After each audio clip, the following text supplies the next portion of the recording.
গাড়ীখনটো লাহে লাহে গৈ থাকিব, কিন্তু যদি আমি এক্সেলেৰেটৰ দবাও কি হ'ব, বেছি স্পীডত যাব।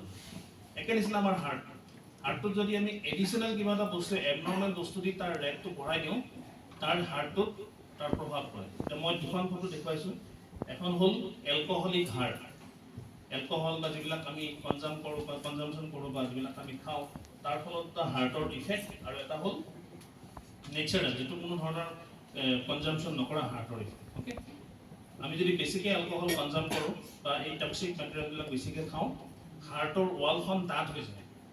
আমাৰ যিখন হাৰ্টৰ বেৰ থাকে, সেই বেৰখন ডাঠ হৈ যায়, আৰু ডাঠ হ'লে তাৰ পাম্পিং পাৱাৰটো কমি যায়। পিছলৈ গৈ সি কাৰ্ডিঅ'ভাস্কুলাৰ বা ষ্ট্ৰোক এনেকুৱা ধৰণৰ বেমাৰ হোৱা দেখা যায়, বা এনেকুৱা ধৰণৰ মেক্সিমাম হোৱা দেখা যায়।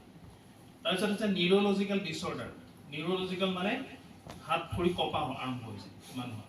অ'কে, বেছিকৈ যদি এলকহল খায়, ৰাতিপুৱা মদ নাখালে হাত ভৰি কঁপা আৰম্ভ হৈছে। মুখেৰে ভালকৈ কথা ক'ব নোৱাৰা অৱস্থা। কঁপা মানে মানুহজনৰ নিজৰ কনফিডেঞ্চ একেবাৰে নোহোৱা হৈছে, কমপ্লিটলি হাবি হৈ যায় ড্ৰাগছ আৰু এলকহলৰ নিজৰ ওপৰত, নিজৰ চাইকলজিকেল থিংকিং কেপাচিটি নোহোৱা হৈ যায়, আৰু গোটেই নিউৰলজিকেল ডিছঅৰ্ডাৰ হোৱা দেখা যায়। আমি এনেকুৱা মানুহ বহুত দেখাই পাওঁ ৰাস্তাই ঘাট, আমি ডে টু ডে লাইফত দেখাই পাওঁ।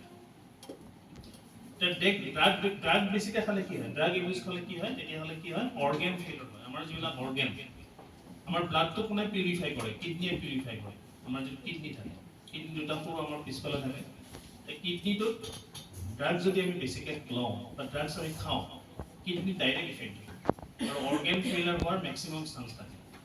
অ'কে, ড্ৰাগছ বেছিকৈ ল'লে বা ড্ৰাগছ খালে সেইটো হয়।